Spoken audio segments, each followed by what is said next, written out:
किसी भी रासायनिक यौगिक की संरचना को समझने के लिए हमें स्थायी अनुपात का नियम या लॉ ऑफ कांस्टेंट प्रोपोर्शंस के बारे में जानना बहुत जरूरी है।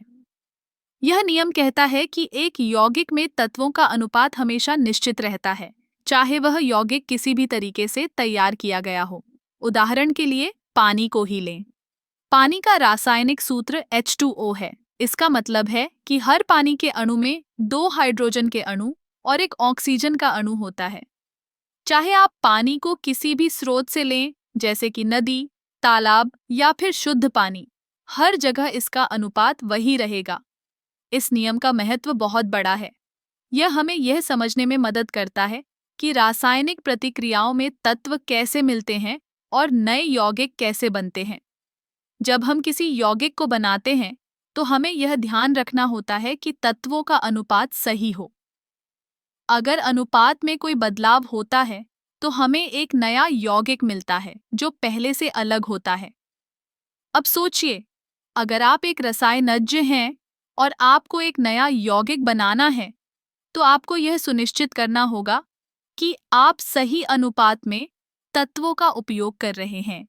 अगर आप पानी बनाने के लिए एक हाइड्रोजन और एक ऑक्सीजन का अणु लेते हैं, तो आप केवल H2O के एक अणु का आधा हिस्सा ही पाएंगे।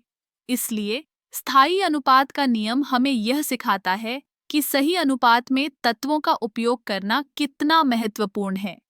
इस नियम का एक और दिलचस्प पहलू यह है कि यह हमें रासायनिक विश्लेषण में भी मदद करता है। जब हम किसी यौगिक का विश्लेषण करते हैं, तो हम उसके तत्वों के अनुपात को देखकर यह जान सकते हैं कि वह यौगिक क्या है। इसलिए स्थायी अनुपात का नियम केवल एक सिद्धांत नहीं है, बल्कि यह रसायन विज्ञान की दुनिया का एक आधार है। यह हमें यह समझने में मदद करता है कि कैसे तत्व एक साथ मिलकर नए यौगिक बनाते हैं, और यह भी कि कैसे हम उन यौगिकों का सही तरीके से उपयोग कर सकते हैं। इस नियम को समझकर हम न केवल रसायन विज्ञान में बेहतर बनते हैं, बल्कि यह हमें जीवन के अन्य क्षेत्रों में भी सोचने की एक नई दिशा देता है। जब हम किसी चीज को बनाते हैं, तो हमें हमेशा सही अनुपात का ध्यान रखना चाहिए, चाहे वह खाना बनाना हो या कोई रचनात्मक प्रोजेक्ट। तो अगली बार जब आप किसी यौगिक के बारे में सोचें, तो याद रखें कि स्थायी अनुपात का नियम हमेशा आपके साथ है।